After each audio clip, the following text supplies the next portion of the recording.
The morning continues here in London, 2019 at Pocket Gamer Connects. I am joined once again for our biannual chat, I guess, with Dmitry from Zorka.Mobi. How are you doing, sir? I'm doing fine, thank you. How are you doing, James? Doing okay. It's starting quite well. So last time we spoke, we were kind of walking through the basics of the company. In case anyone hasn't actually encountered you guys before, what is it that you guys do? Well, we are Zorka.Mobi. We are a creative mobile performance agency. We are doing user acquisition, and we do that with several types of services that we provide to our customers.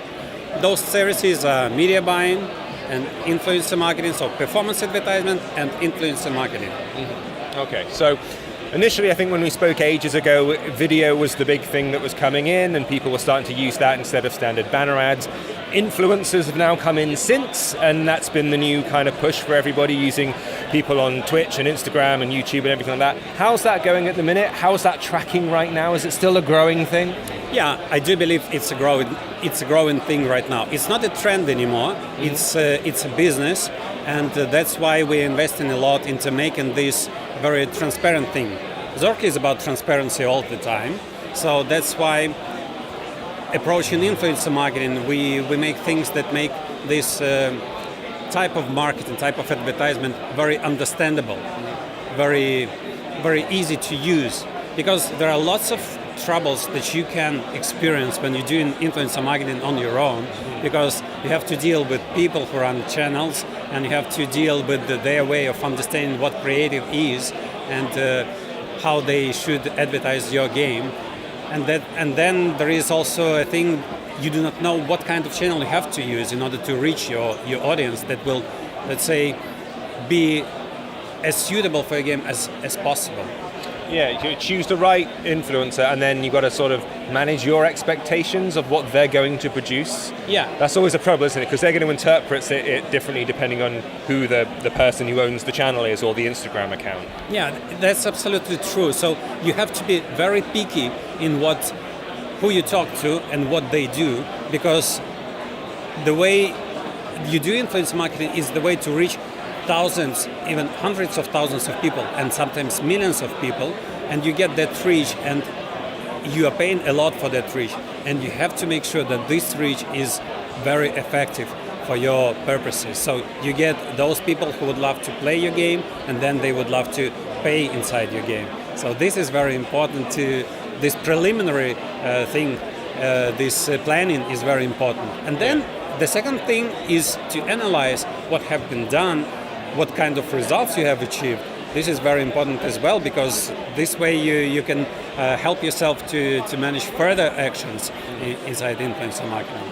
And that's the kind of stuff that you guys are trying to offer, isn't it? Because the idea is that you're taking the information and analysing it and establishing, using your network, which you kind of have built up already, like who's going to work for what clients, I suppose. And so from the client's perspective, they're contacting you and they want to get a campaign started. What's the information they need to provide? Because obviously, I guess they need to tell you, here's our product, here's what it is, what is it that is going to work for specific advertisers. So like, what do they need to give you? Well, actually, it's pretty easy for them. We have this sort of a briefing form that we fill in together with the customer, and the main points in that briefing form are about, you have to describe the portrait of your ideal customer, of your ideal gamer inside the game. Okay. So where he belongs to, where he lives, what is his age or her age. They create an ideal dating gamer profile. Yep, that's correct. And then we match that profile with the profile of the channels that we have in our database. And for you to understand, the database that we have counts over 300,000 channels. And we have run thousands of campaigns, not with all of them, but with quite a portion of them. Mm-hmm. And we can predict the results that come from any particular channel that we have worked with for almost every type of a game, every genre of a game. So first-person shooter, strategy, social, everything. So we know what kind of effect you can expect from any particular channel, almost any particular channel, in a given country. So that requires quite a lot of self-awareness on the part of the developer to understand, here's the audience I think will work with my game. What if they're wrong? What if their profile, their ideal customer, you look at it and go, yeah, that's not what you should be going for? How do you deal with that? Well, you try you learn and you repeat. Okay. That's how we did with some of our customers. When we started influencer marketing, we did not have our own data, and our clients did not have any experience at all there.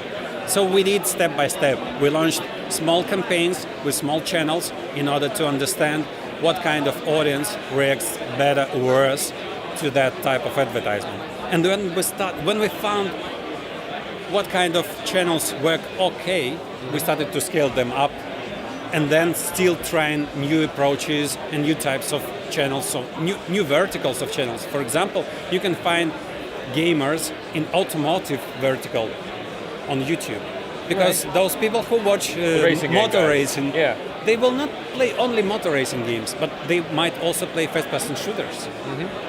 So this is the type of experience that we were obtaining using our customers' money, but then that experience worked for those customers. Right, okay. So they get that ROI back.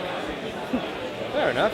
So with influencers now being established, as you say, it's no longer a trend, it's here and it's growing. What's the next thing then? Is there anything emerging that you're seeing like this year, or any murmurings about, hey guys, have you maybe considered, digital watches, or have you microwave, or put it on the microwave, or like what's left to kind of monetize and use as ad targeting space?